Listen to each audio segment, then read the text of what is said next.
Good morning. Hope you're having a great week. It is Monday, January 19th, 9:35 a.m. Pacific Standard Time, local time here in Aurora, Oregon, just south of Portland.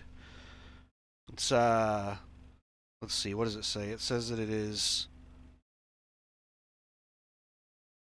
30 degrees outside right now. A little bit cool. I like cold weather. So, I just don't like driving on snow and ice. So, I just booked a load, so we'll talk about that load. And somebody asked if I could show reefer loads on a load board video, and I'll go ahead and do that real quick as well because Landstar does not have many reefer loads on their load board. So let's switch over to the browser, and this load is no longer on the load board because I just booked it. So if I refresh the page, it'll disappear. So let me show you the details of the load that I just booked. Yes, it's one of those window loads. It's only 25 extra stops, so it's 26 stops total. And it's going pretty much exactly where I wanted to go. And this load is actually really awesome. This is a really awesome load for this area. So it's paying 302 a mile, but really these loads pay really terrible rates per mile. The Almost all of the pay is because of the number of stops. You get paid like $75 per stop. So let's figure out what this thing pays probably like $1 a mile to the truck if you take away the stop pay. So let me bust out the calculator here and let's figure out, you know what? I don't need to bust out the calculator. They're sending me an email that has the actual information on it. So let me pause the video and open up that email and I'll get the numbers up from that email. So bear with me a second here while I pause this. All right, I normally do not show the freight bill because there's so much like confidential information on it, but I'm gonna try really hard not to scroll so that you don't see anything other than the page we're on right now. So let's look at this. So the line haul is $2 per mile. So this load pays $2 a mile, and I only get approximately 70% of the line haul, which is $1.40 a mile. But we don't have to guess. We can see exactly how much I'm getting per mile because the fuel surcharge is right here. They're paying really low end fuel surcharge, 29 cents per mile. I'm not going to bother going and seeing what Landstar's fuel surcharge price is right now. I know it's higher than that. It's probably closer to like 45 cents a mile. So this is for this area, this is a good load. Well, it's a decent load. Let's not get ahead of ourselves and say it's a good load. It is a decent load for this area, but only because of the stop pay. Without the stop pay, this would be a ridiculously cheap $1.40 a mile load. So let's figure out what this is per mile. So it's 2,586 miles. So let's see here. Um, so the line haul is $2. So I get $1.35. I get $1.30 of that. I get 65% of the line haul. So we're going to do $1.30, 1.3 times the mileage, 2586. That's 3361.80. And then I get 100% of the fuel surcharge, which is 749.94. So that I didn't add that. Just a second here. Let me redo this.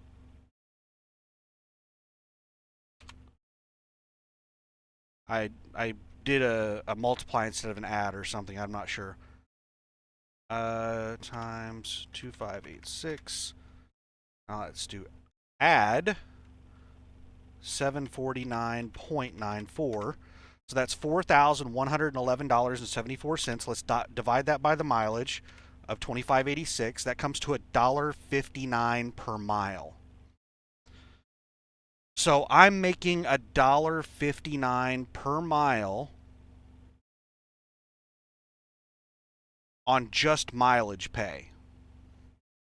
But once you add in all of the stop pay, then it gets to where I'm making like 210 a mile.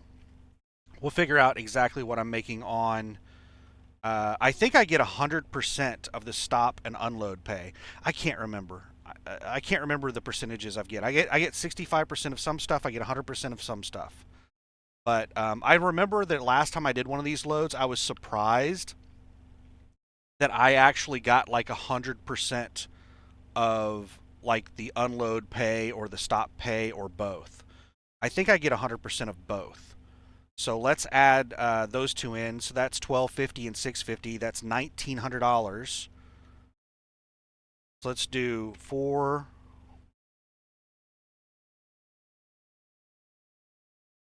All right, let's get back to the $4,111.74, and let's add 1,900 to that, and that comes out to $6,011.74. So the customer is paying $7,821.94 for the load, and I am getting $6,011.74 for the load. I am getting a very high percentage of the load because I get the lowest percentage of the line haul, and I get only 65%, and I get basically 100% of everything else. You know what? Let me pause the video, go look at my last load, and see what I actually get 100% of. Let me pause this for a second. All right, so I got 100% of the unload pay, but only 65% of stop pay. So it's not 1,900. Let's go back and let's redo this. Let's get back to the 4111, and so I get 65% of the $1,250. So let's get that. 1,250 times 0.65 is okay, it didn't do that correctly.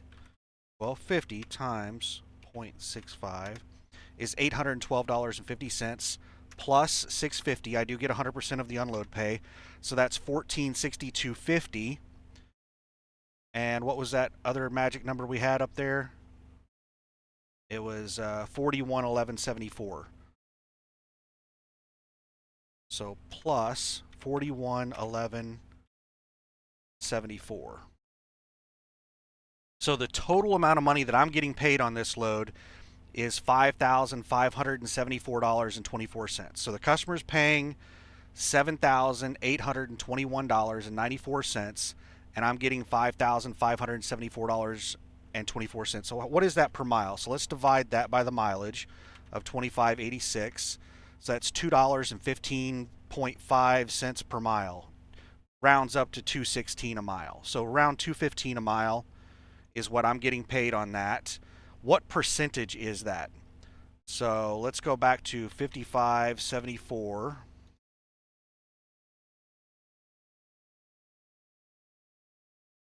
0.24.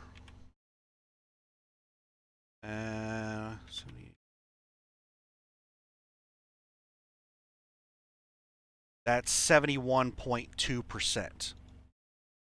So yeah, I'm getting a little over 70%. So, but it has a ton of stops on it. It's a lot of work. But what was the total amount? I'm making $5,574 on this load, and it has 26 total stops on it. Now that sounds like a lot, but last time I did one of these loads, I averaged like 10 stops a day. So this is only like 2.5 days of delivery, if that. And let's look at the map right here on the deliveries. Let me see what this looks like on the, is this showing up on the video? Yeah, that's showing up on the video correctly. Okay, so I think that I'm delivering to a lot of locations that I delivered to last time. There is one that's a little bit out of route, this Leavenworth up northwest of Kansas City. But last time I delivered to like 2 or 3 locations in Salina, Kansas, and I delivered to a location in Manhattan, Kansas, and I delivered to Topeka, and I delivered to Lawrence, and I delivered to these like 2 locations in West Kansas City, and I think I delivered to Olathe. This Leavenworth up here in the north, that is going to be a new stop that I did not do last time. And then I only have one stop in Wichita. I'll have to check and see if that's the Home Depot. The Home Depot in Wichita is the one that is notorious for the lady that runs the shipping and receiving is, I was told by multiple people that she is not pleasant. And that's like that's the nicest way that I can put that I can convey what they told me. And I was told that by a Home Depot person on one of my deliveries up here, I think in Topeka, or Manhattan or somewhere up there.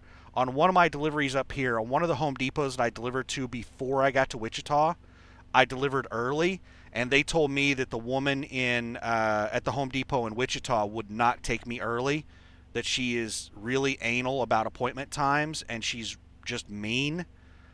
And I also had, I think, another Landstar driver that had done these deliveries before tell me about her, and somebody else. It might have been the agent that told me about her. There was like 3 people that told me about the woman in the shipping and receiving at Home Depot in Wichita. Let me let's go through these loads really quick, and then I'll look and see what I'm delivering to in Wichita. Please, please do not be a Home Depot in Wichita. I hope all of my deliveries are Menards. Menards are open on the weekend. Um, Lowe's and Home Depot do not take deliveries on the weekend. Menards takes deliveries every day. Um, so yeah, so it's just Wichita and then Derby, just south of Wichita, which I delivered to Derby last time, and then Tulsa, Oklahoma. Now it's only listing like one spot in Wichita, one spot in Tulsa. You know, there's going to be multiple deliveries in several of these cities because I have 26 total deliveries, and let's count these. That's 1, 2, 3, 4, 5, 6, 7, 8, 9, 10. There's only 11 deliveries, 11 spots located on the map. So that means there's multiple deliveries in some of these towns. Last time I delivered to Salina, it was like 2 drops in Salina, 2 drops in Topeka. There was like 2 deliveries in Wichita. I had like 5 deliveries in Tulsa. So now that's the map. That's basically the route that I'm going to take, which is absolutely awesome. This is a really easy route. Last time I had a delivery in Garden City, Kansas, which meant that I had to drive, like Garden City is way over here on the left of the map right here. So I had to drive off I-70 like 60 miles south to Garden City and then drive like 60 miles back up north to I-70. And then cut, I had to divert way out of route off I-70 to go to Garden City. And as you can see, they only pay like $1.40 a mile on the mileage. So you don't want to do a whole lot of miles on these loads. It's better to just have a lot of deliveries in like a city. Do like 5 or 6 deliveries in town. You don't want to be doing mileage on these runs. So yeah, this should be really easy to do. This should take like, well, actually, let's go look. Let's go look at the list. Actually, I can't show you the list. So the list is back on this page, and I don't want to scroll up on the page and you see something you're not supposed to see. I don't edit videos, so I'm not. If I show you something you're not supposed to see, then I'll just delete the video. But as you can see, the total weight right here, 10,200 pounds. That's the entire total weight of the trailer. So before we start looking through the loads, let me pause this and we'll do reefer loads real quick. All right, so I selected refrigerated loads, the entire refrigerated category. And there are 9,000 reefer loads on Landstar's load board. But let's go down here and let's look at only contract freight, 438 loads. Now let's look at team loads.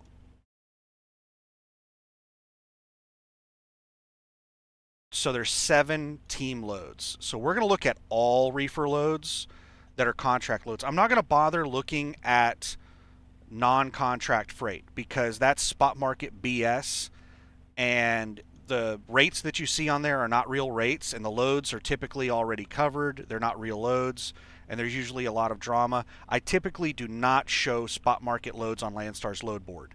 There are a lot of Landstar agents that basically all they do is repost loads off the spot market onto Landstar's load board. And it's quantity, not quality. They just dump tons and tons and tons of loads on the Landstar's load board, and they don't manage the loads, so they don't call and check if the load's been covered. Um, Whenever somebody calls and tries to book the load, then they'll check and see if it's covered, and then they'll be like, "Oh, it's not there anymore," and then they'll tell you that, "Oh, I'm going to remove it from the board." So yeah, we're just going to look at the contract freight. So there's 438 total reefer loads. I'm going to scroll through those. That's a lot more than I actually expected to see. I thought that there was going to be like 50. All right, so we're going to sort by total revenue. There was some that were like, did you see that? Let's sort it again. There was some like $70 or something. 72 cents. There's a whole bunch of loads that are like 72 cents, $2. That's not the rate per mile. That's the total amount the load's paying. This is just like BS loads. Like what is this crap? Avery Island, Louisiana to Calgary, Alberta. So going to Canada. Let's look and see if there's comments on this. Usually when there's some ridiculous price, there's comments. No, there's no comments. This is just a ridiculous price. I don't know why agents do that crap, but yeah, there's a bunch of ridiculously cheap loads. Oh my goodness, I should have just gotten rid of all the loads under $1,000 because there's just some ridiculously cheap crap on here. All right, I'm just going to scroll through these, and here, once I finish this, we'll look at what the actual delivery locations are, and there are 2 things that I'm hoping on the delivery locations because this load picks up on Thursday, which means the first part of the load is just driving to Kansas. How long is it going to take me to drive to Kansas? It's like somewhere around 1,500 miles approximately from Staten, Oregon, which is around Salem, Oregon, to Kansas. So it's going to be like 2.5 drive shifts. It's going to take me like somewhere around 2 days. The load picks up Thursday. If it's ready on time, it's supposed to be a preloaded trailer that's available by 8 a.m. Thursday morning. And last time, the load was not was ready like 3 days late. They paid me like 2 days of layover pay on the last load. Um, Actually, it was like a week late, but I only got like 2 days of layover pay because the initial delay of the load was if a load is not ready, like if they change the pickup date within outside of 24 hours, then they don't have to pay any kind of layover or detention or anything like that. But if it's within 24 hours of the pickup appointment, then and they change the delivery or the pickup time to where you have to set, then they're supposed to pay layover or detention. So they rescheduled the last load outside of 24 hours, like 3 days later on the pickup, and then it was delayed by like another 2 days. So I only got like the last delays that they did were just delays. They didn't reschedule, so they actually paid me layover for like 2 days. But yeah, I had zero issues with payment with this agency. That's one good thing I'll say about them is that they pay on time and they pay what they agree, and they paid layover pay. So I had no issue with getting paid by this agency. And I was surprised I actually was able to get this load because I went and looked at all the delivery locations. So I got the alert on my phone. I looked at it real quick on my phone, and then I pulled the load up on my laptop. So, because on the phone it doesn't show the delivery locations correctly. It'll show the delivery locations as over in Africa. Like it's just you have to use several different of the Landstar load boards, the app on the phone. There's two different ones on the computer. You have to use like all three of them to get all the information you're looking for, which is just whoever's in charge of it is just incompetent. But anyway, um, so it took me like 5 or 10 minutes of looking at the load before I decided to call in on it. And when I called in on it, I fully expected it was not going to be available because this load is way better than pretty much any load I've seen in the 3 weeks I've been here. So yeah, but I got it, and they must have some kind of system where they are keeping information about me because whenever I called in, they had my information pulled up already. They said, "Oh, I show that you've already hauled a load for us before." Because okay, when they answered the phone, they said Landstar, and I said, "Yeah, I'm calling about the load from Staten to Tulsa." And they said, "Just a second." And then they said, "Oh, I show that you've already hauled one of these for us before. Is that right?" And I said, "Yeah, I hauled one before." And I said, "I'll go ahead and I'll take this one." They were like, "Awesome, all right." And I said, "Do you need my truck number?" And they said, "It's 427816, right?" And I said, "Yeah, that's it." And they said, "Do you know what trailer you've got?" And I said, "Yeah, it's the one that I have right now. I'm not doing another load um, in between now and then, so I'll still have the same trailer." So I gave them my current trailer number, and they're like, "All right, I'll send you the email." So they already had my info pulled up based off my phone number, and they knew that I had done loads for them in the past. So they keep a record of drivers that have done loads for them. Probably they're running some kind of blacklist. So if you like do a really bad job with them, then they have information, and they'll probably tell you that the load's already covered or something like that. Um, who knows? But they are running a list, and I did a really good job on their last load. I did everything I was supposed to do. I delivered everything early. There was almost no damage. I think I only had like 3 damaged windows. I can't remember exactly. I think it was something like 3 damaged windows. With as big of a load as I did, most of the places that I delivered to, when I still had a lot of stuff in the trailer, they told me that they had never seen a window load with so much stuff in the trailer. And I think the agency also told me it was one of the biggest window loads that they had ever done. It was like 43 deliveries. The trailer was completely full. Like it was. They told me whenever I booked the load that there would be a walkway down the center of the trailer to where I could get windows from the very front of the trailer on my very first delivery if I needed to. And that was not true on this load. There was no walkway. The windows were stacked up against the walls, and they were stacked all the way to the center up against each other. And a lot of the rows had double stacks of windows, windows stacked on top of windows. Like it was crazy how much stuff was in there. I had a lot of people, almost all of my deliveries in Kansas, all the people made comments about how many windows there were in there and how they'd never seen a window load that full before. All right, we're getting down to the really cheap crap.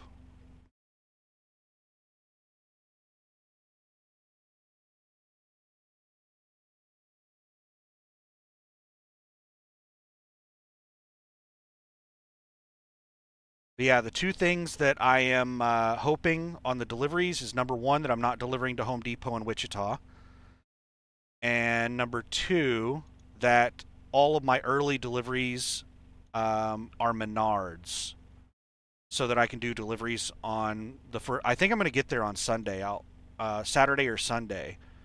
And if all of my first deliveries are Menards, they're open on the weekend, so I can knock out deliveries on Saturday and Sunday. So let's flip this over to just me. That's all of the reefer loads, by the way. And if you want to see the reefer loads, you can just pause and look. And if it's blurry, I'm uploading these videos at 1920 by 1080. If you're seeing it at a lower resolution than that, then change the resolution on your app. Maybe your app is limiting your resolution, so you might have to watch it on some other device to be able to see it to get a higher resolution. You might have to zoom in because a lot of these cell phone companies they limit YouTube videos to a low resolution. That's part of their data package, and you have to get like one of their premium data packages to watch YouTube at a higher resolution. It's messed up. But anyway, all right. So we're looking at just me, and now I'm going to look over at the load details, and let's go through. And let's see what we're doing. All right. What are our first deliveries? What? This is not on the map. My very first delivery is Garden City, Kansas.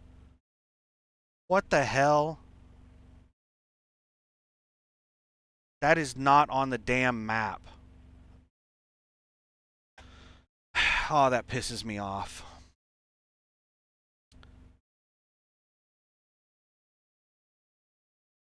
Yeah, I'm gonna have to do that huge, like 120-mile out of route to go to Garden City, getting like $1 a mile.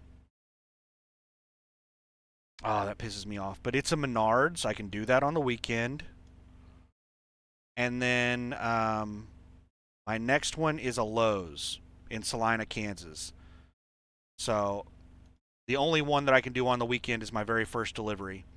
And then I have a Lowe's and a Menards in Salina, Kansas, which are basically the same two I delivered last time. And then I've got a Home Depot in Manhattan, Kansas, Menards in Topeka, Lowe's in Topeka.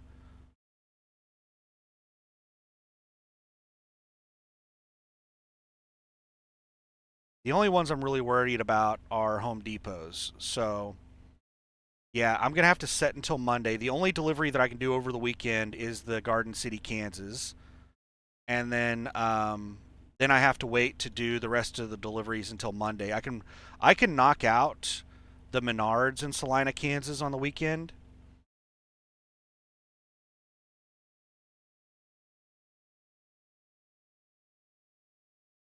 But I have to set in Salina, Kansas and wait until Monday to deliver to Home Depot. And they have my delivery for Home Depot. They do have it as Monday at 3:30 p.m. So hopefully they don't give me any like problems about getting there early. I'm going to be there right when they open up and start taking deliveries at 8 a.m. at Home Depot. I'm probably going to set at Home Depot through the weekend. I'll just crash out in their dock and wait for them to open up on Monday. And then where's my next Home Depot? My next Home Depot is in Leavenworth, Kansas. So it's that weird one that's northwest of Kansas City that I've never been to. Hopefully that person is not an asshole. But that delivery appointment is Tuesday at 11 a.m. So even if they are an asshole, it should not put me too far behind. Because that's probably around the time I will actually make it there.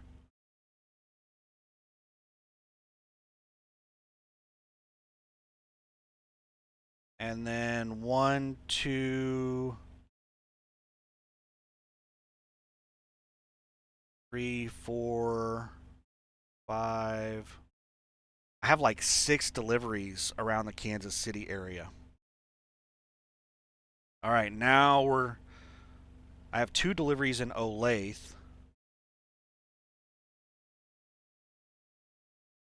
Lowe's. Yeah, and there's a lot of Home Depots. I had almost no Home Depots that I delivered to on the last load. The only place that I delivered to last time that even cared about appointment times was Home Depot. And I had like 2 or 3 different Home Depot places tell me that I was early for my appointment, but they went ahead and let me deliver early. Um, so the Menards and Lowe's did not care about my appointment times. So I'm just really concerned about how many Home Depots I have. So I have the, let's go back up here. So the very first Home Depot is the Manhattan, Kansas.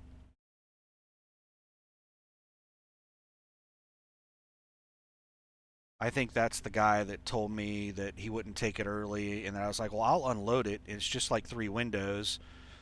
And he's like, oh, "I'm not supposed to do this, but okay, if you'll unload it, since it's only three windows, then I'll receive it." Um, I think that's the Manhattan, Kansas Home Depot. I think I delivered to that one last time. And he's also the guy who told me, he warned me about the Wichita, Kansas woman. He said she won't take you early. She won't make an exception for you. Okay, and my next Home Depot is Leavenworth, Kansas. And then the next Home Depot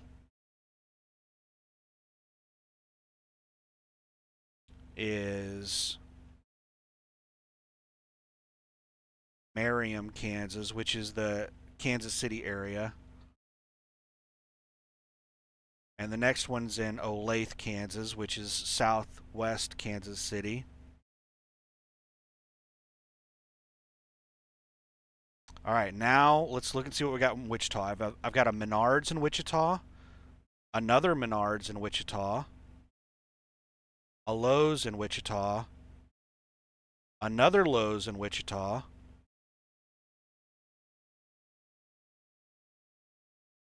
another Lowe's in Wichita, and then a Lowe's in Derby, Kansas. So I do not have to go to the Home Depot in Wichita. Okay, that's really awesome. So I don't have the Wichita Home Depot that I've heard so much negative stuff about. I didn't have that one last time. I don't have that one this time. Derby, Kansas was absolutely awesome. Derby, Kansas Lowe's, they actually unloaded me outside of shipping and receiving hours. I think I got there. They unloaded me on like a Sunday, and they're 8 to 5. I can't remember what their actual hours are. Um, I think um, I think Lowe's is 7 to 4, and Home Depot is like 8 to 5. I can't remember the hours of those two.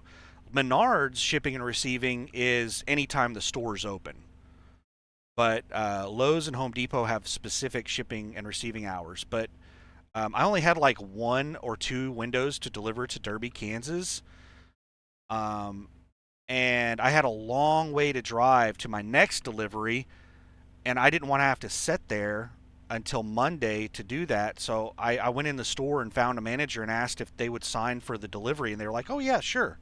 Only two windows? Yeah, I could do that." So Derby, Kansas was awesome. So at the Lowe's, so I've delivered there before, and then all the rest of the last three deliveries are all Tulsa. So we have a Lowe's, and a Home Depot in Tulsa, and I'm pretty sure these are all stores that I delivered to last time. Almost every single one of these stores that I'm delivering to this time are ones I did on my last load, except for that one Kansas load. That was, what town was that? Where's that? Where's that? Let me scroll back up here. Leavenworth, Kansas. That Leavenworth, Kansas Home Depot, I think, is the only store that I'm delivering to this time that I did not deliver to last time. Uh, but yeah, this load's paying about $2,000 less than the load that I did last time, because this load is only 26 deliveries, whereas the last load I did was 43 deliveries. There were a lot more stops on it. So I'm not seeing anything really too bad on this, except I was not expecting Garden City, Kansas. Um, little bummed out that Garden City, Kansas did not show up on the map. That kind of pisses me off. And I'm not sure if that's something that the agent did on purpose to make it look not as bad as it was, or if that's something that um, just Landstar's app automatically just only puts in certain points. I don't know why Garden City, Kansas was not listed on the load information on the map. Would I not have booked the load had that been the case? No, I still would have booked it. But not a big fan of driving all the way down there, Garden City, Kansas. So now let me plot the actual mileage and see how close it is. Last time they were spot on with actual mileage on the load. So let me pause this while I pull up a map. And you probably don't want to set through me putting in plot points. So I'll pause this while I put in plot points and see what how close this is to actual mileage. All right, so here is a basic, very basic plot point of the map. It's pretty close to the route that I'm actually going to take. Google wanted me to cut back roads through the mountains across Oregon. No, I'm not doing that. I'm driving back up to Portland and getting on 84, taking 84 all the way to Salt Lake and intersecting with 80. And I don't use this 287 cut across right here. I've never used that. I just drive I-80 all the way into Cheyenne to I-25 and then go south on that. Um, and oh, I'm not going to use this damn toll road. I'm not going to pay the toll road money. I'm too cheap for that. So let's move this over. We're going to take that route through Denver. I've never taken that toll road. I'm not going to pay a bunch of money to take that little Denver bypass unless I'm really in a rush and I really need to. I just try to drive through Denver in the middle of the night when traffic's not too bad. All right, and then Google tried to route me back roads all the way down to Garden City, but I had it route me straight off I-70 straight south. And last time I just went straight from Garden City right back up to I-70, and then drove I-70 over to what in the hell?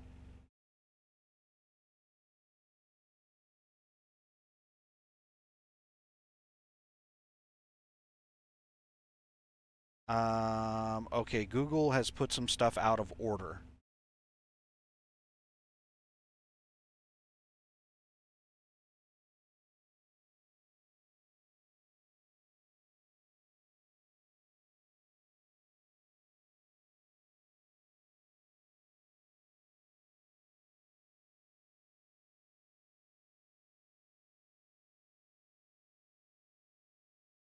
There we go. Google just like put that is not the order I put it in, but Google is just like over there changing crap.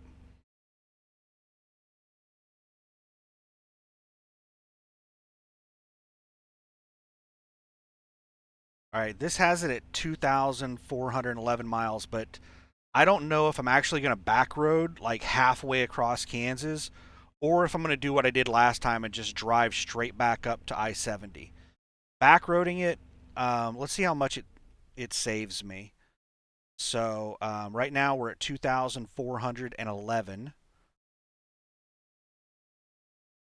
and now we're at 2,478. So 78 minus 11 is 67, right? So it's 67 extra miles if I just drive back up to I-70 rather than backroading it. And I looked at all these roads, and they're all narrow, bi-directional roads. There's no divided highways, and it looks like they don't have much of a shoulder at all. So I'm not sure if I want to drive. How many miles is that approximately? Let's do measurement from here to Salina. 200 miles approximately on narrow 2-lane roads. This road going north south to Garden City is a fairly nice road. It's got a nice shoulder. It's not divided, but it's a nice little bi-directional road that has a big shoulder. So I probably will take this back road all the way across.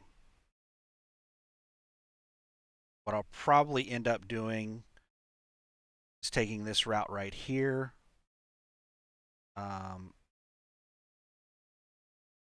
I don't think I'm going to do this little Avenue J cut across right here. I think I'm going to take it all the way to the interstate.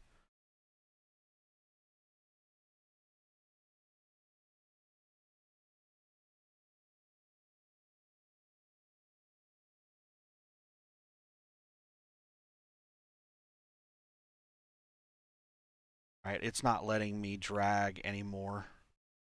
I think I might have hit my limit on how many times I can drag the route to reroute it.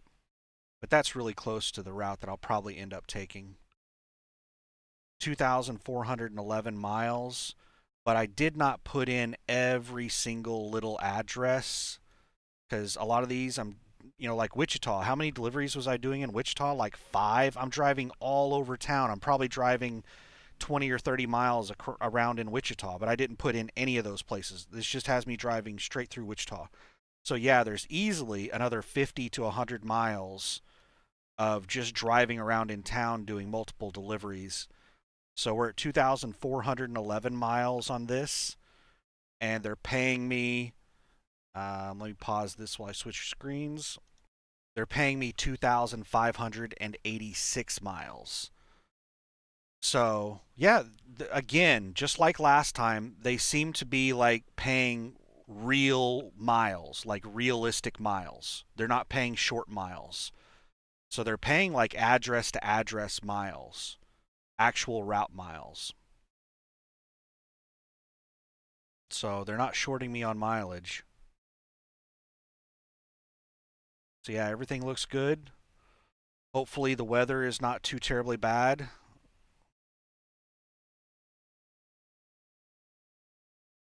But they can't predict the weather very far out, so I'm not even bothering looking at the weather right now. This load doesn't pick up for 3 more days. So I'll check the weather whenever I go to pick the load up and just monitor the weather as I drive through all these mountains. Really, the bad weather that I have to worry about is Pendleton, Oregon. Right here in Pendleton, Oregon. That is where the mountains in Oregon start. You drive like up a 6 mile or 10 mile, 6% grade up into the mountains, and you're basically driving in mountains all the way to the Idaho border. So that's where the bad weather like starts that you have to worry about is Pendleton, Oregon, and it basically goes all the way until you get to all the way until you get to Kansas. Well, I mean the really bad weather is basically until you get to Cheyenne, Wyoming, because Laramie is one of the highest points on the route. That's top of a really big mountain, and then you're driving down that mountain all the way to Cheyenne. But once you get to Cheyenne, you're at like I don't know if you'd call it low elevation because Denver is still at 5,280 feet. It's the mile high city. But the really, really, really bad mountain driving is basically from Pendleton, Oregon to Cheyenne, Wyoming. That is where the so yeah, this section right here, that's the biggest concern. Colorado and Kansas have really bad winter weather, but like they just shut the roads down in Kansas if it starts snowing really bad because it's flat land and people don't have respect for how dangerous snow and ice is. So whenever you get snow-covered roads in Kansas on like I-70, people just keep driving 60, 70 miles an hour. It's insane. So once they start having a lot of accidents, they just shut the road down. I've never really seen them maintaining the roads in Kansas. Once it starts, snow starts accumulating on the roads, they'll leave it open and if people drive slow and avoid accidents, they'll keep it open. But if they don't respect how dangerous it is and people drive too fast, then they'll shut the roads down if they start having accidents. So we'll just have to wait and see what the weather is like, because this is a week away, and who knows what the weather is going to be like in a week from now. But yeah, I'll head to the house after I deliver this load, restock, and try to get back out over the road pretty quick. I don't want to be at home for very long, but since I'm going to be so close to the house already, there's yeah no point in me not going to the house and restocking.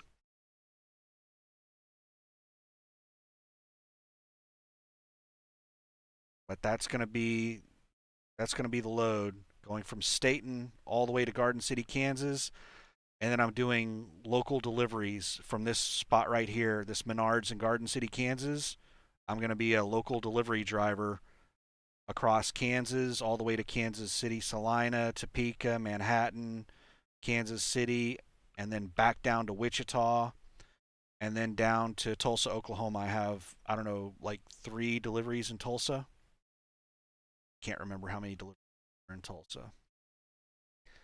And luckily, I don't have to go back out to what in the hell, Grove, Oklahoma, way out here in the middle of nowhere, Grove, Oklahoma. That was my final delivery, the last load that I did, and that sucked. Um, Grove, Oklahoma sucks. It was, yeah, dry. You have to, yeah, it was a tremendous amount of traffic for like how small the roads are, like it's just tiny little 2-lane roads, and there was traffic backup driving through Grove, Oklahoma, to where you'd have to set through like multiple light cycles to get through the stoplights in Grove. It's a really busy little town that just has woefully inadequate infrastructure. But yeah, it looks like they're paying me pretty well. I am going to have to do quite a bit of toll road driving. This Highway 412 to get to Tulsa is a toll road. Um, a lot of Kansas driving is toll roads. And I don't plan on taking the toll road to bypass Denver, but I might end up taking that toll road. I don't know. That Denver toll road, I don't think is part of the normal toll system. And those just weird little places that have toll roads like that aren't part of a toll system, they usually charge absurd prices. So I don't want to pay like $40 to drive around Denver.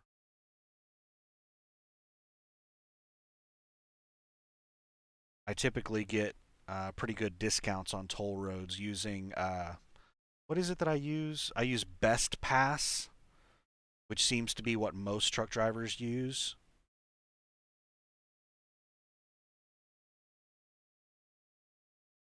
But yeah, that's what's going on with me. We looked at the reefer loads. I finally have a load booked. Yes, it is another one of those window loads. It's 26 deliveries, and it's delivering. I live in Oklahoma City, for those that don't know. So my final deliveries are in Tulsa. Tulsa is like 90 miles from Oklahoma City, so it's like an hour and a half away. So after I finish my final deliveries, I'll drive an hour and a half to Oklahoma City and go back home, and then start looking for another load. And I'll probably end up driving all the way to Dallas for the next load, and it'll probably be another load up to the Pacific Northwest, back up to the Portland, Seattle area, and we'll just rinse and repeat, do it all over again. Um, the freight rates from what I've seen on Landstar's load board, looking at the market data, the freight rates are actually really good if you're an East Coast runner. If you're driving east of I-35, especially up in the Chicago and New York area, then rates are actually pretty good. The freight market's pretty good right now. I hate driving in those areas. I had somebody reply to one of my recent videos, and they're like, "Hey, I'm driving over here in the east, and I've done better in the last couple weeks than I normally do." So yeah, I know that there's better freight over in the east. There's always better freight over in the east, but I just cannot stand the traffic of the east. I would rather deal with the mountains and the snow and all the rest of that crap of the west. than deal with the traffic of the East. I just cannot stand how like overpopulated the East is, and people drive crazy over there. Whenever you're dealing with just so many people in such a small area, they're just so on edge from just being in a rush all the time that like people just they act different. Whenever you get into densely populated areas, people act different. They drive like scared animals. They drive like someone that's having a panic attack, and they do absolutely crazy things. The last few times I was over in the east, I almost got into some major accidents from people just doing really, really stupid stuff, just incredibly aggressive driving. Like, I put on my signal to get out of the lane because somebody's merging on, and somebody will fly up. There was somebody that like tried to pass me on the shoulder. Like I was halfway in the lane, and they came up and started. And this was in, I think, West Virginia. What was it? West Virginia? It was. It was in Virginia. It was on this 8164 right here, Interstate 81, Interstate 64. It was along this. It was in Tennessee.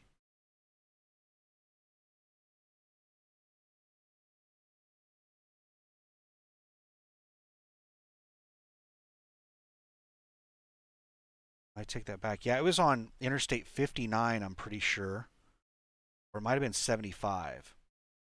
And I remember it happened. So it was either in Georgia or Alabama that this person was driving like a maniac, passing me on the shoulder. And I remember crossing the border into Tennessee, and I pulled over at a Tennessee way station because the guy was like chasing me down, just really aggressive, just road raging, like trying to run me off the road, trying to get me to pull over to the shoulder. I thought he wanted to fight me. But when I pulled into the way station, he followed me into the way station. He claimed that I hit him, and that's the reason he was chasing me down.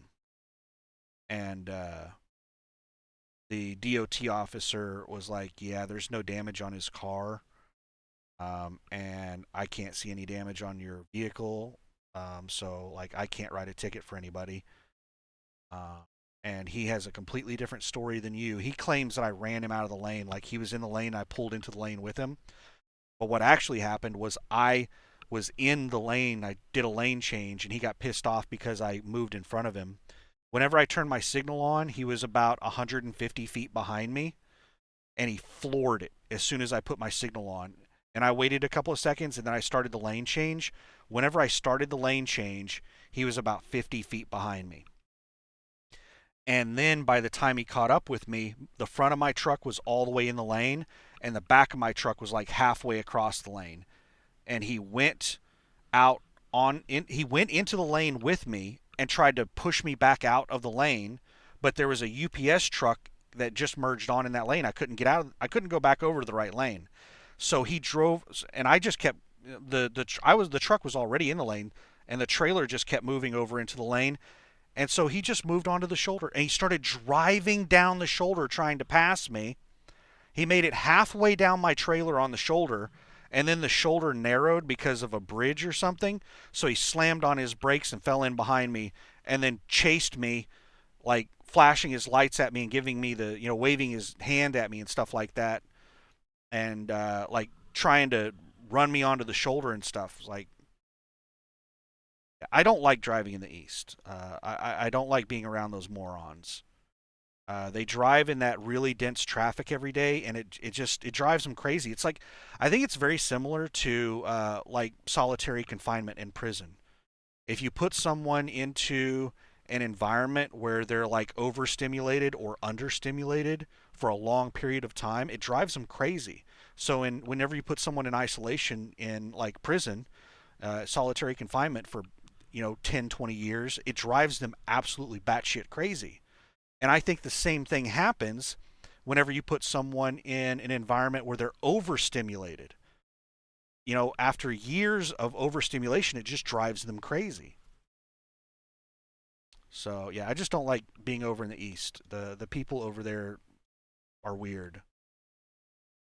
So I would rather sit around for a week in between loads and deal with snow and mountains than drive over there and deal with the lunatics in the east.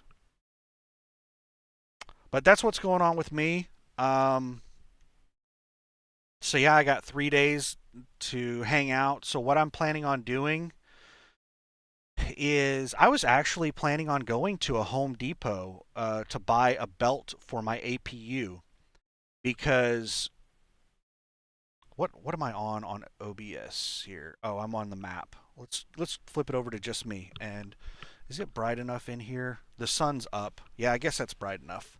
We'll turn that light off. Um, so I have a whole bunch of APU belts, and none of them are working out. I need to get a new belt for my APU. So um, I have belts. Okay, so there's two major um, like specifications on a belt. A V belt. Well, I guess there's three major specifications because V is a type of belt. So on a V belt, which is what the APU uses, you have two major specifications. You have the width of the belt, and then you have the length of the belt. So I was having issues where the dealer and the shop that I have my work done at were just charging ridiculous amounts of money for the belt. I can't remember how much the dealer was charging for the belt, like 50, 60, 70, $80 for the belt. You can buy the belts for the APU for like $7 or $8. They used to be like $5. Um, so I started buying my own belts. But when I looked online to see what belt I needed, I like it's really hard to find. And companies like Carrier and Thermo King, they intentionally try to hide this information from you to force you to buy through them. So it's really hard to find the specifications for the belts or the exact part numbers and stuff like that. And like Carrier has so many different variations of my APU. Every time I go to a Carrier dealer, they don't even know like what parts they want to get my like some kind of model number or something off of my APU. And they've my APU like doesn't have a model number on it. Where it's supposed to be, it doesn't exist. Because I've had several APU dealers, Carrier dealers, try to find like the model number or whatever it is for my APU, some kind of VIN number or something, and it doesn't. It's not where it's supposed to be. So like it's really hard for the dealers to even know what parts my APU uses because they don't know the exact model of my APU. So how in the hell am I supposed to figure out what model my APU is? I don't even know really my exact model of my APU because there's so many variations and I don't have that VIN number or model number or whatever it is.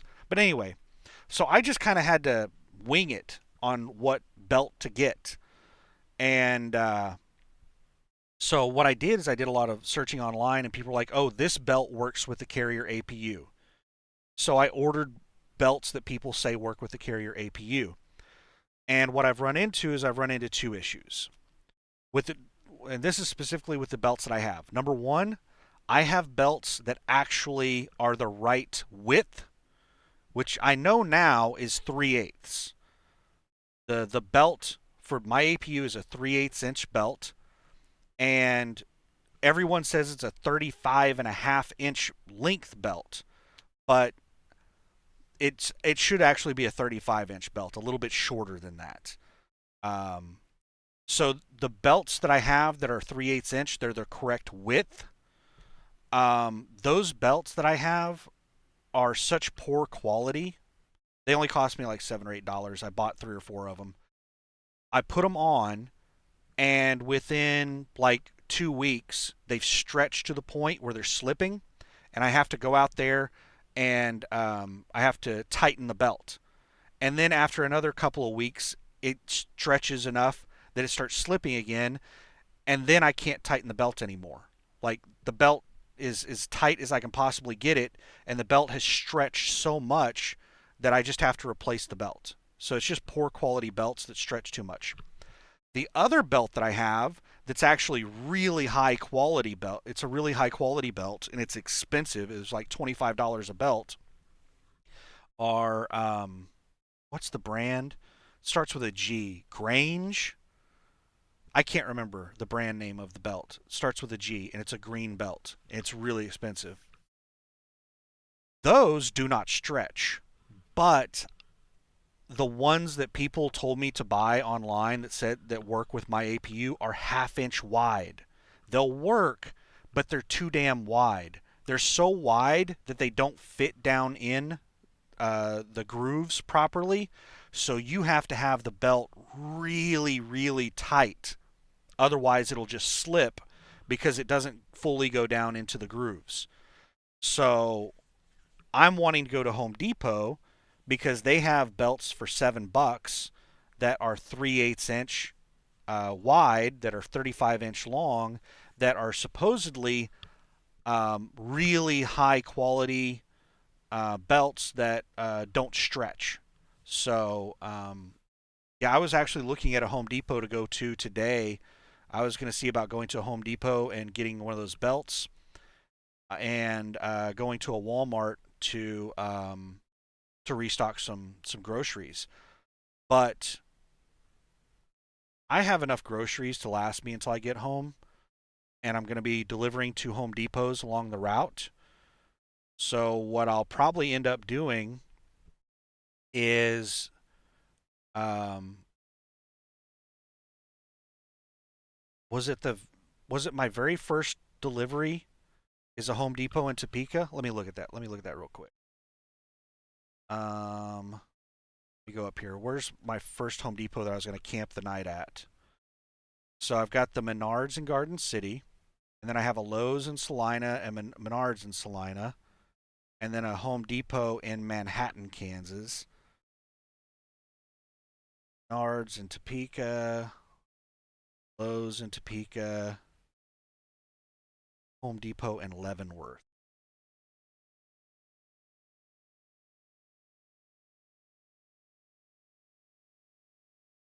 Um, at some point, I think I'm going to have to stay the night at a Home Depot while I wait for their shipping and receiving to open up. So, at whatever point I have to stay the night at Home Depot, that is when I'm going to go buy um, the belt. And what I'm going to do between now and then is I'm just going to use one of those belts that stretches really bad. I'm just going to put one of those on, and that'll last me until I can get a better belt. So it doesn't stretch really bad for 2 to 4 weeks. So it'll last me until I can get another belt from a better brand. Uh, but I don't know. That's what's going on with me right now. I might do some other, like, Home Depot is, well, Toys R Us. People, a lot of people probably don't even know what in the hell Toys R Us is anymore since it's shut down. But um, Home Depot is like the adult toy store. You take a kid to like a Toys R Us and it's just like, wow, it's like Disneyland with all the toys and video games and everything.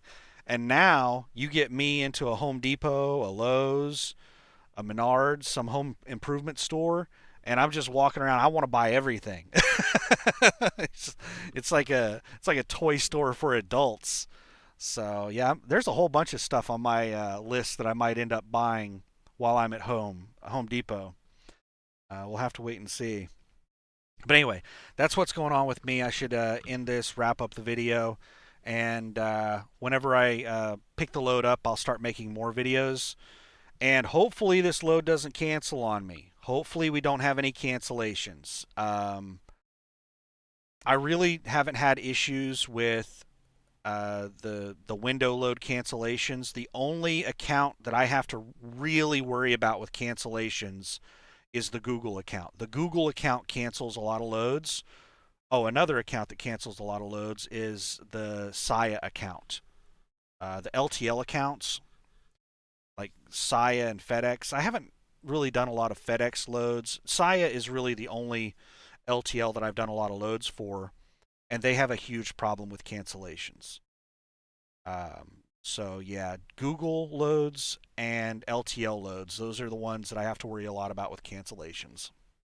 So I don't expect that I'm going to have a cancellation on this load because the way they do these loads is that they have the orders in before they even book the loads. So all of those stores I'm delivering to have ordered all of these windows. So all of the stores would have to cancel all of the loads in order for this load to be canceled. There might be some stores that cancel loads, but usually stores don't cancel loads. Usually what ends up happening on these loads is you have more deliveries added to you. Like whenever I booked the last window load, it initially had 38 total deliveries when I booked it. And by the time I did all the deliveries, it was 43 deliveries. So there were like 5 deliveries added to the load by the time I picked it up. And I didn't even know about like 2 of the deliveries until after I picked the load up. They added like three or four deliveries to the load while I was waiting on it, and then they told me there were 2 more on it after I actually picked the load up. So yeah, I don't expect I'm going to have any issues with cancellation. So I'm going to hang out for today. What am I going to do on a shower? Like I'm filthy right now. I would love to take a shower. I wish I had unlimited shower credits. They had $20 a shower. I can't afford to shower every day. Um, what am I going to do?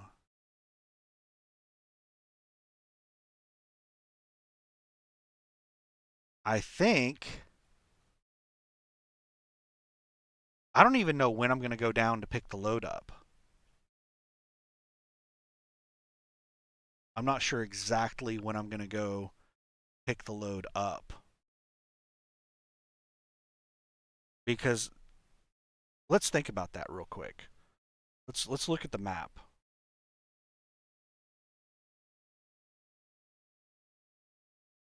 So let me pause this while I look at the load information. I think it's supposed to pick up on the 22nd Thursday at 8 a.m. 9 a.m. So the 22nd Thursday, the trailer's supposed to be ready by 9 a.m. And with some places, they typically have the stuff ready early. Like, what's that place in Terrell, Texas? I pick up all the time. Maddox, the retail shelving units. Those trailers are almost always ready 1 to 2 days early. Um, the Louisville, Texas, the Ream Rude air conditioners. Those loads are almost always ready like a day early. But these window loads are usually late. Like I'll be lucky if it's ready by 9 a.m. It might not be ready until that afternoon, Thursday afternoon. So let's just figure out. Let's go over to the map and just see what we got going on here. So we're gonna do this based off of approximately. So it's 1,600 miles. I think I've used. I think it's because I've used all of my plot points.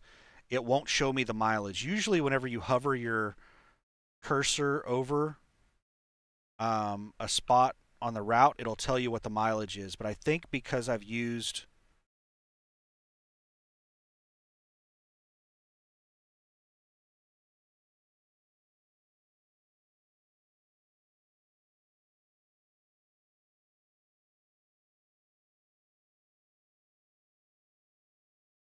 Yeah, I clicked off one of the plot points and now it's showing me. So yeah, I maxed out my plot points.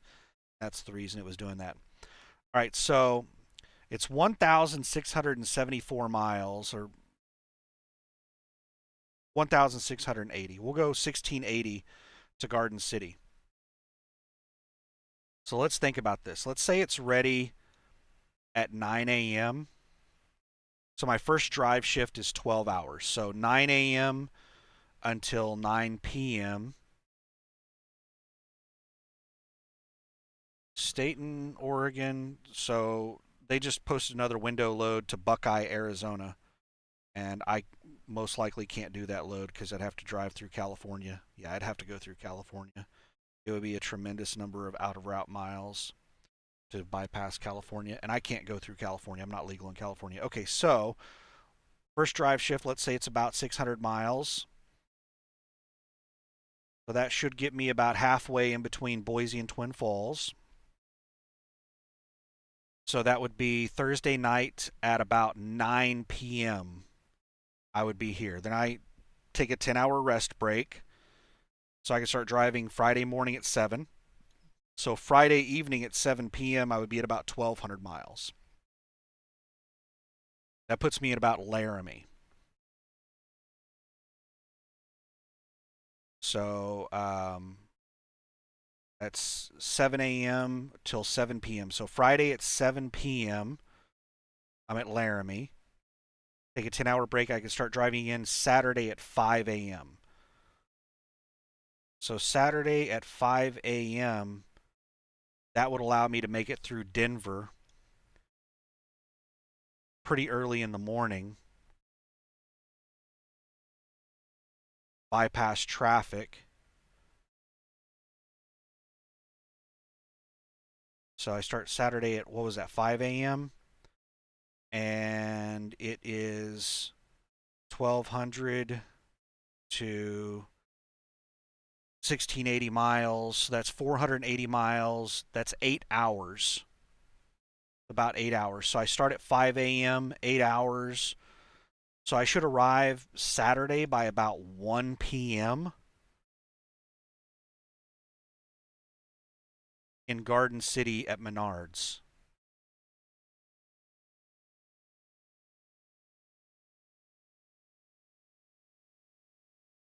Saturday at about 1 p.m. And then I can't make my other deliveries until Monday. So I just got to knock out that one delivery in Garden City. And then after I make that delivery, I don't know if I'd have enough time on my clock to drive. It's about 200 miles. It's a little over 3 hours, like 3.5 hours, and it's back roads. I don't know what kind of mile per hour average. I'm probably not going to be able to average 60 miles per hour. It'd probably be closer to 50. So it'd be about 4 hours of driving, and I would only have about 3 hours left. So I probably wouldn't be able to make it all the way to Salina, Kansas. So I think what I would end up doing is I would just drive back up north because there's truck stops in Oakley. I would just drive back up north. I think there's a TA truck stop in Oakley. What kind of truck stop is that? Yeah, this is a TA right here. So I would drive back up to Oakley after I make the delivery at Menards, and I would take a 10-hour break in Oakley, get a shower, and then at the end of my 10-hour break, I would drive over to Salina and go to the Lowe's or Home Depot. I forget what I'm delivering to uh, in Wichita. But Lowe's, I think, starts receiving at like 7 a.m. and Home Depot's at, I think, 8 a.m. So whichever one starts receiving earliest, that's the one I would go to and get that delivery knocked out. And I would just sit there until Monday morning. I would just camp out there until Monday morning. So yeah, it looks like I'm going to have an extra day on this load, which is good whenever you're driving across the mountains in the winter because you could run into a lot of delays. I might have an entire drive shift where I'm driving 25 miles an hour because of weather. So an extra day could disappear very quickly. So not that big of a deal. So yeah, that's what I'll probably end up doing is I will head over to the to Staten, Oregon. I'll sit here until Wednesday, and then Wednesday afternoon, I'll drive over to Staten, probably like 2 or 3 o'clock in the afternoon, so that I can take a 10-hour break at the shipper before the load's ready, and I'll go ahead and check in with them before their shipping and receiving closes, and they can put my phone number on the load, and then I'll just go park in their parking lot and wait for them to call me for the load being ready. So if the load's ready at like 6 a.m., then I can go and pick the load up at 6 a.m. Hopefully it's ready early. I like to have as much extra time as possible, especially when I'm dealing with mountains in the winter.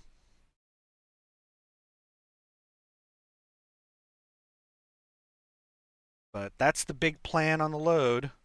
I'll get the Garden City done on Saturday. If I'm running on schedule, then I'll get the Garden City done on Saturday. And then after I deliver Garden City, I'll camp out at the TA in Oakley, Kansas for a 10-hour break and then drive um, over to Salina once my 10-hour break's up. The middle of the night. I'll probably get into Salina, Kansas at like, um, see, it'd probably be around 11, probably around midnight Saturday night. But that's also not factoring in time zone change. I'm going to be gaining 2 hours, so it'll actually be closer to 10 p.m. that I arrive in Salina, Kansas. And we'll be gaining an hour. It'll be an hour earlier, so it'll be 4 a.m. whenever I start driving out of Laramie or Cheyenne.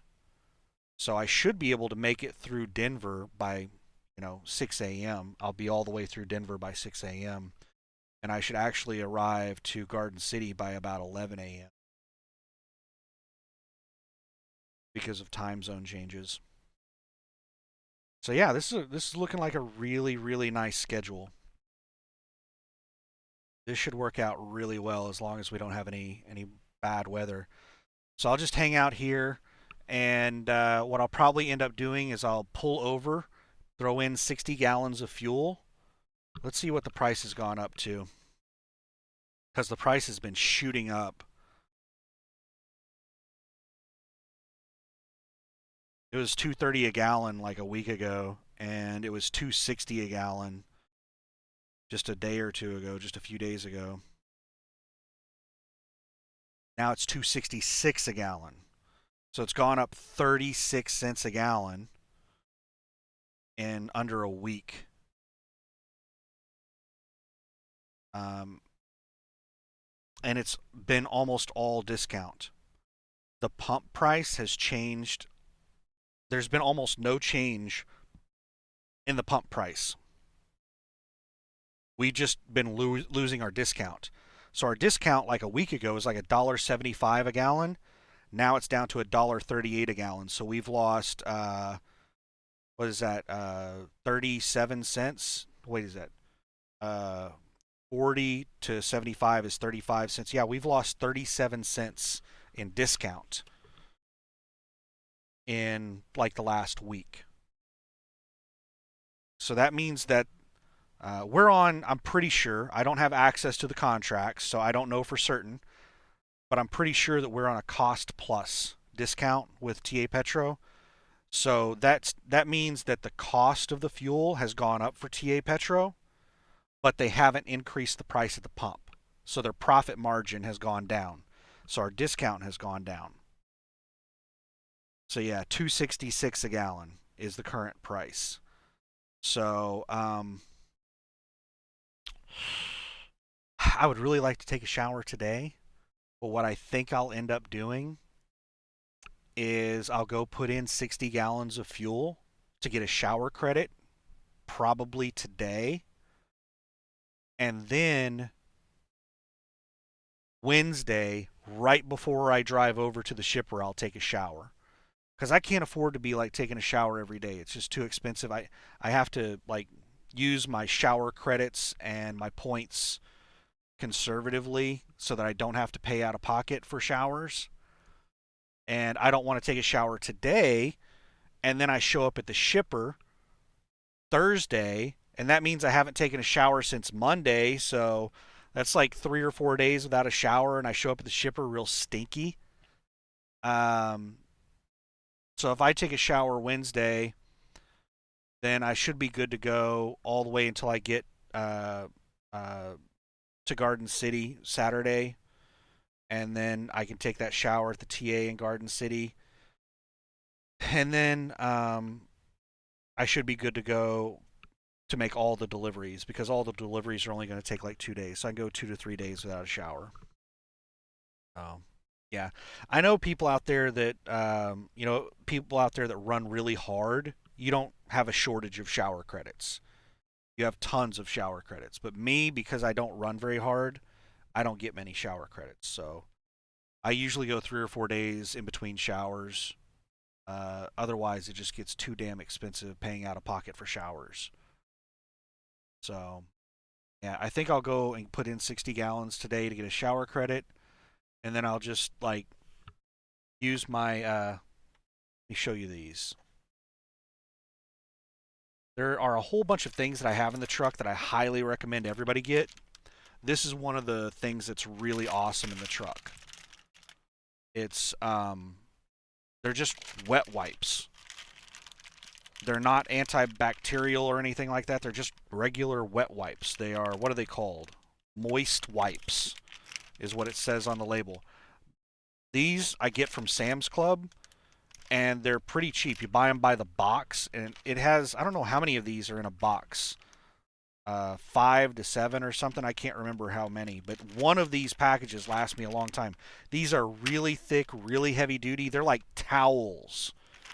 And then this bottle has 91% isopropyl alcohol, so spray it on your hands to disinfect your hands. So anytime I go inside the truck stop and I'm touching doors and stuff like that, once I get back out to my truck, I spray my hands with isopropyl alcohol.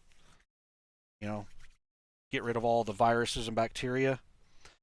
And then this bottle is water with a little bit of soap in it, and I use that to do dishes. Like I have this bowl and spoon, just a regular real spoon. I have disposable bowls and spoons and stuff like that, but they're not very good for a lot of things. Like the paper plates, paper bowls. You put liquid in there and it gets really hot. It's in there for more than a couple of minutes. That bowl will start to get soggy and start to fall apart. So there's certain things that just it's not good for paper plates. So I have a real bowl and a real spoon, real fork, and I brought those on just to use for like specific things. And what I found is that I prefer to use that over the paper stuff and the plastic spoons and forks. I prefer to use the real stuff and just wash it. And I use this to get the crap off of it, and then I'll use isopropyl alcohol to do a final disinfectant and get all the soap and everything off of it. But yeah, those are some of the things in the truck that I just highly recommend. But yeah, what I'll probably end up doing instead of taking a shower today, I would love to take a shower today, but what I'll probably end up doing is just using these towels, and I'll spray. The towels are already wet; they're wet wipes, but I will spray them with like soapy water to make them, wetter. Uh, or I'll spray them with isopropyl alcohol to make them wetter, but to also like make them antibacterial, kill virus and bacteria. And I'll just, do like a bird bath, just wipe off, clean under my arms and just wipe myself off with those wet wipes and also paper towels. Um, that's what I do whenever I can't take a shower every, couple of days. I'll just do a little bird bath type thing just to carry me over until I can take a shower. Um, but yeah, I'll probably throw in 60 gallons of fuel today. Get it done today, so that I can do a 34 and gain that time back. I shouldn't be on any kind of rush with my clock, so it shouldn't really matter. But I don't want to wait until the last minute to throw in 60 gallons of fuel and start my 14-hour clock early or something weird to where it just messes up the time for me to pick the load up. And, I don't want to mess up my clock. So if I get the 60 gallons of fuel today, then by the time I leave on Wednesday, I will have done a 34 and regain that hour, and I'll have my full drive time to drive down to Staten, Oregon. I think it's a 30 or 40-mile drive from where I'm at to Staten, Oregon to pick the load up. It's not that big of a deal. But I think what I'm going to do today is put in the 60 gallons of fuel and also change out the belt. Like the APU is still like I have a display right here, right here. You can barely see it up in the top corner. This is a little control panel for my inverter. I have a power switch where I can turn the inverter on and off right here. And it also tells me what the current voltage is, what the battery level is. It's an estimate of battery level based on voltage. It tells me how much power I'm using.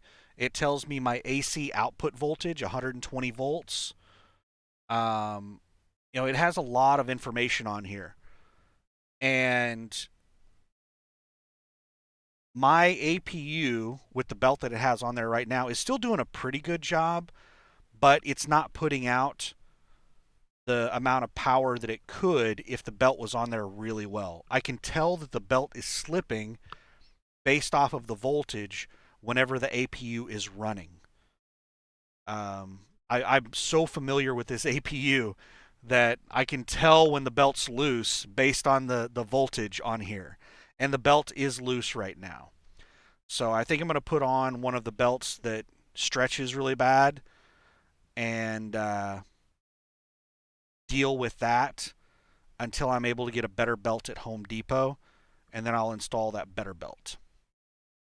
That's what I think I'm going to do today is install another APU belt.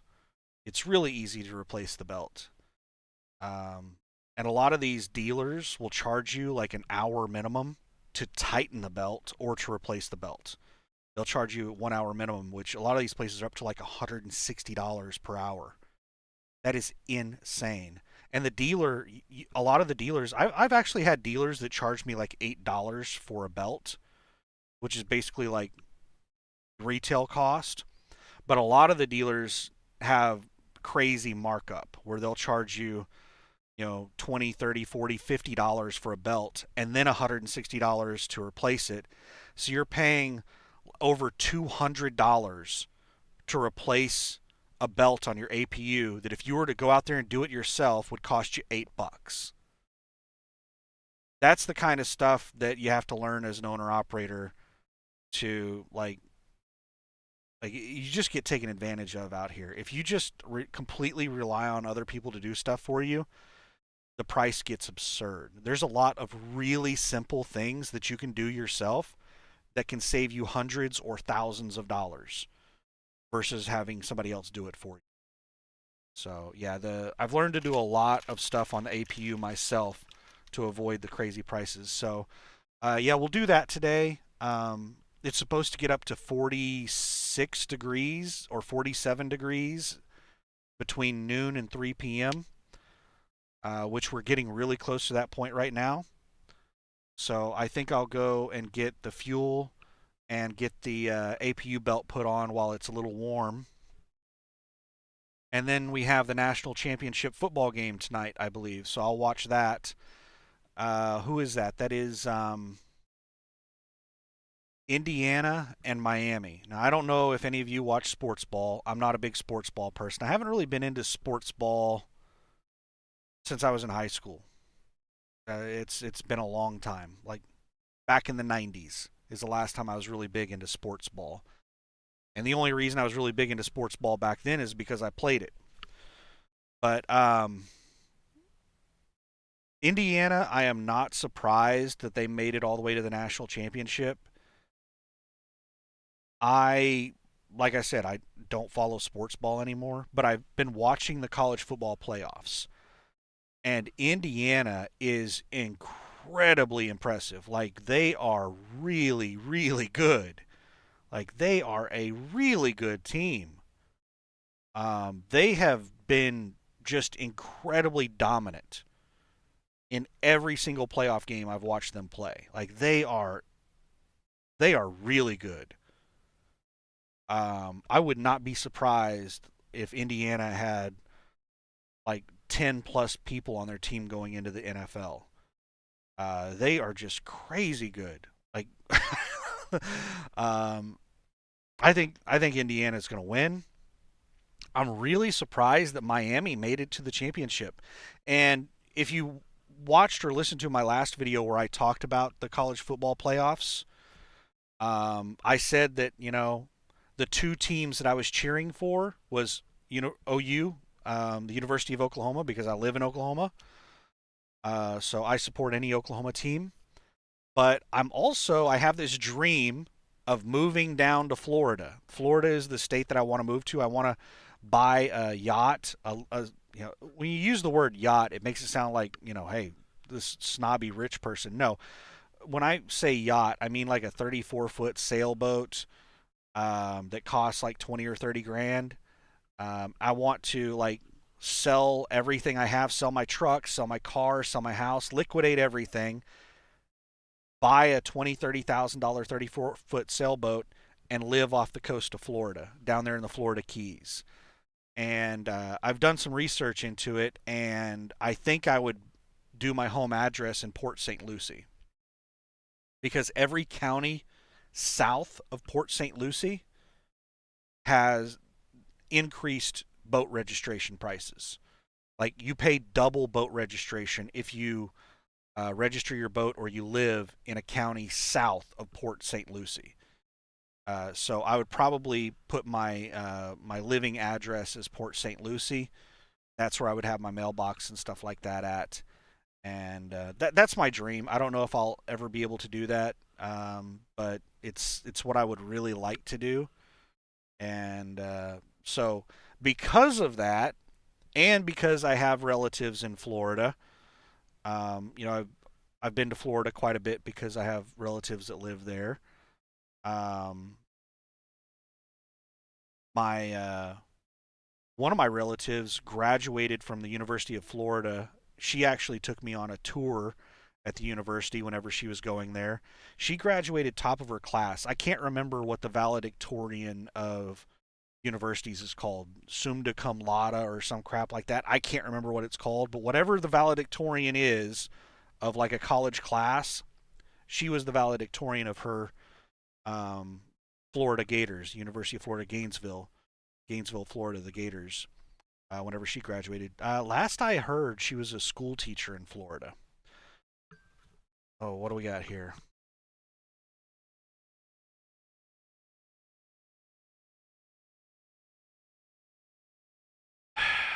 Another one of these damn spam advertisements. Hey, do you own this house at this address? I'm looking to buy a house. Would you be interested in selling?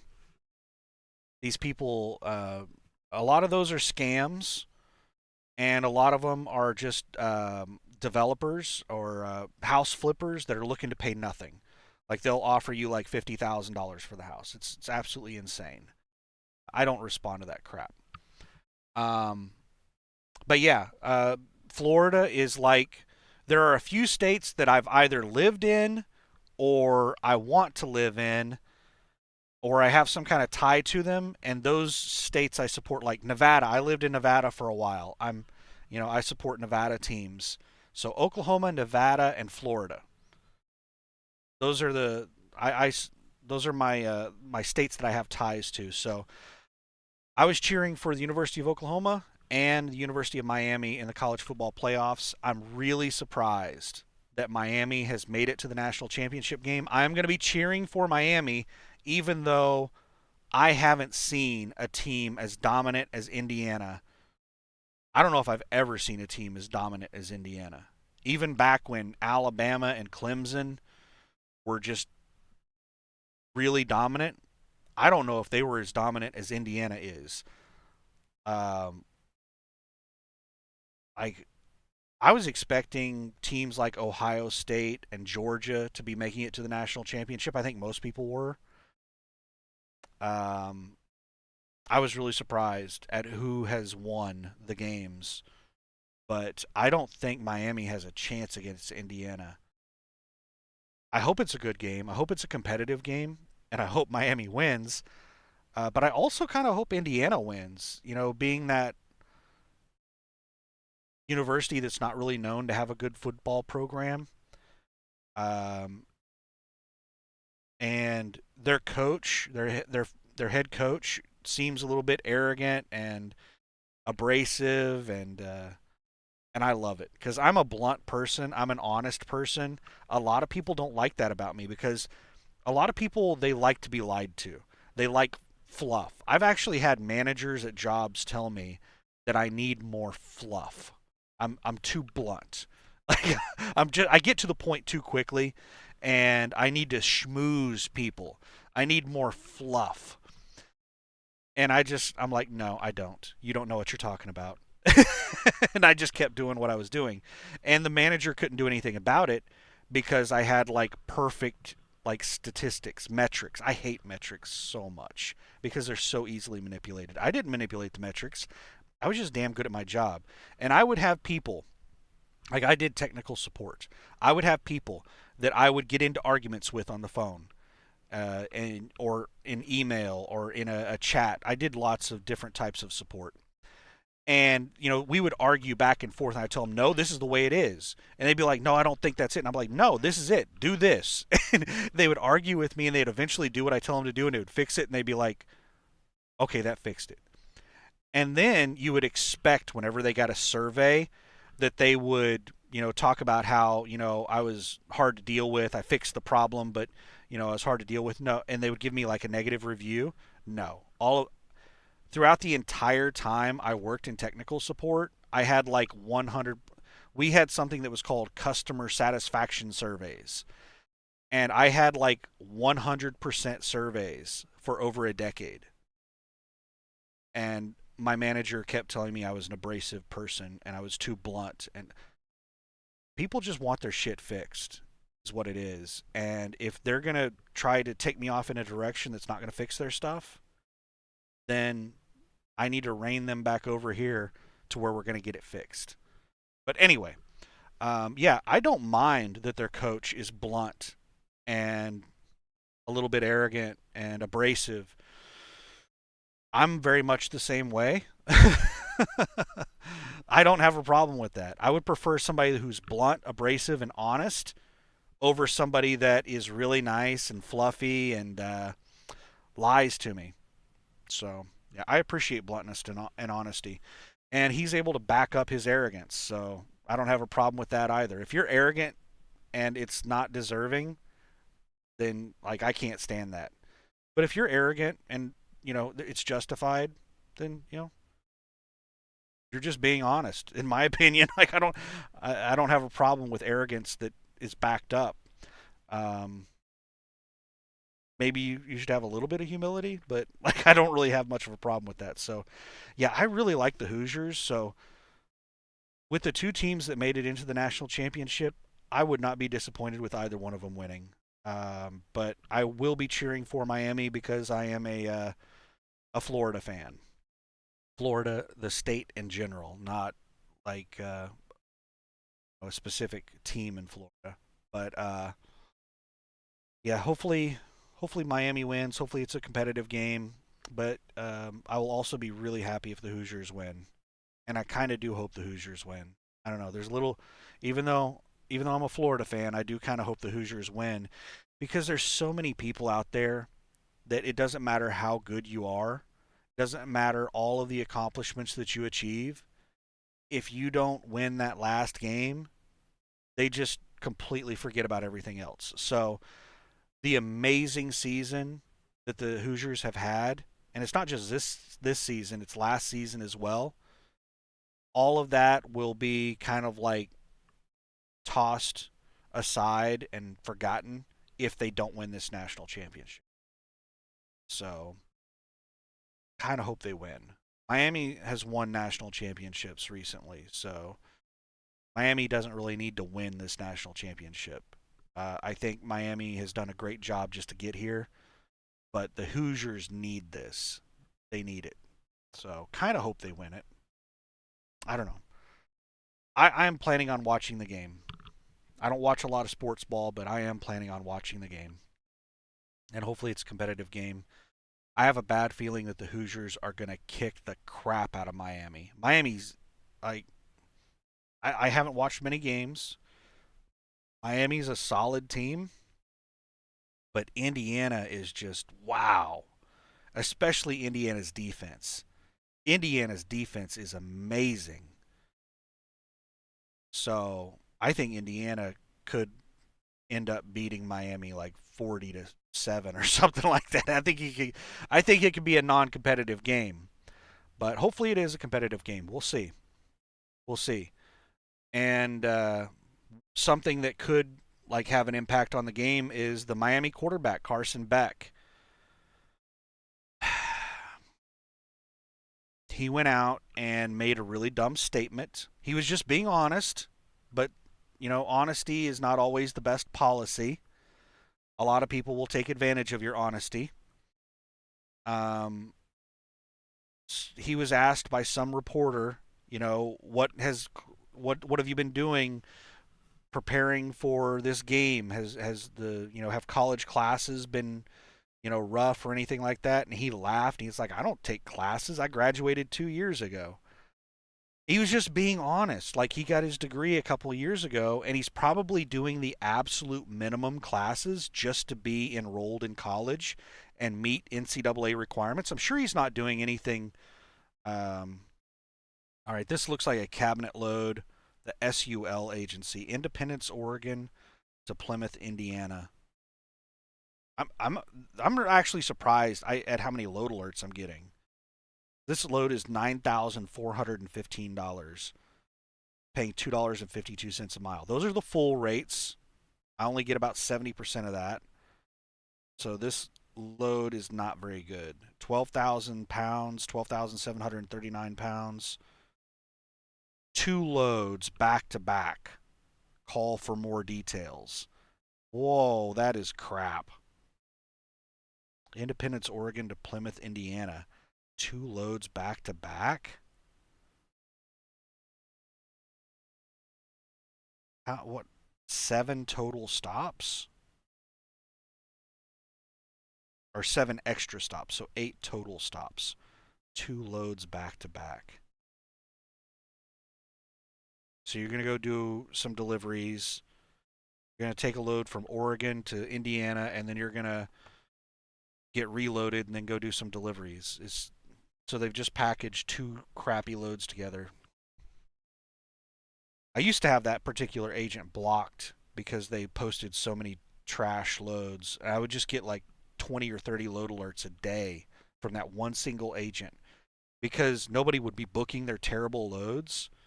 So they would just sit on the load board all day. And then the next day, they would repost all of the same crappy loads.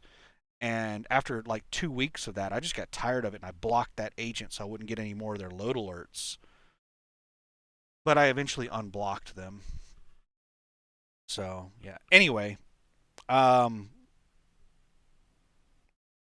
yeah, so that's what I'm going to do. 60 gallons of fuel to get a shower credit, put that other belt on the APU, and you know what? I might not even put that other belt on the APU because the APU is still working quite well. Like it's not loose to the point where like it's a really big deal. Like the APU at max will put out about 700 watts of power. And I would say right now it's putting out maybe 600, 650 watts. So I could get maybe another 50 or 100 watts. The APU just now started. If I put another belt on there and get it nice and tight, and that'll save me some money. The APU won't run as often, so it'll save me a little bit of money in fuel. Yeah, I should go ahead and put that other belt on there. because I'm going to be getting into some much colder areas and I'm going to be running on a tight schedule. And if something happens with the APU belt a week from now while I'm under the load trying to drive across the mountains and I have to get out there in some nasty weather and swap out the belt, that's going to suck. I would much rather do it right now on a nice sunny day where it's 45 degrees outside than deal with that, when it's like 5 degrees outside, 40-mile-per-hour winds, blowing snow, and I've only got a 10-hour break. And I've got to change the belt, eat, and sleep all in that 10 hours. So, yeah, I should go ahead and do the belt today while the weather outside is good. Oh, something else I forgot about. I still haven't put my stickers on. I need to do that today. Where are they at? Right here. My new IFTA stickers. I'll show you the back of the envelope. I'm not going to show you the front that has information on it. I haven't even opened the envelope yet. So I need to put my new IFTA stickers on the truck. I just remembered that, so we'll put that envelope out there so I remember to do that. But yeah, I haven't been driving since the first of the year. So I haven't really had to have my IFTA stickers, my new ones on. So yeah, I need to do that today while the weather is really good. Ideally, you want to add or remove stickers from the truck when it's hot outside. It's not very good to do it when it's cold, but it's winter. What can you do? It's only going to be 45 degrees outside, but it's nice and sunny, so the direct sunlight on the side of the truck might heat up the truck to, a decent amount where it's not too bad to get the old stickers off. I was told by someone that you're only allowed to have a maximum of 2 stickers, two IFTA stickers on your truck at a time, on each side. And if you have any more than that, then you can get a ticket for each sticker. So if you have 3 tickets or 3 stickers, you can get 1 ticket. If you have 5 stickers, you can get 2 tickets. Wait a second. No, 5 stickers would be 3 tickets. Sorry. Yeah. So you can get a ticket for each sticker that you have on the truck, each side, past 2. And so, okay. So let's say you have 5 total stickers on each side. So you can get 3 tickets for the stickers on the left side, and you can get 3 tickets for the extra stickers on the right side. So 6 total tickets that you can get. I don't know how true that is. Somebody told me that they know somebody that got a ticket because they were one of those people that collects stickers. They have like 50 IFTA stickers on each side of their truck from the 50 years they've been driving the truck, and they got a lot of tickets. So supposedly that's what I heard. I don't know how true that is, but I'm not going to test it. I try not to have more than 2 stickers on my truck at any given time. So I have 2 on there right now. So I'll remove both of the old ones. I have 2 on each side. So I have 2 years of stickers on my truck right now. I plan on removing all of them whenever I put on the new stickers. And these little spray bottles are really great for removing the stickers, and getting the area cleaned off really well. A heat gun works really well, but I don't have a heat gun in the truck. I do have several heat guns, but I don't think I have one in the truck. Actually, I might have one in the truck. I'm not going to bother breaking it out, though. So anyway, I should wrap up this video. That's what's going on with me.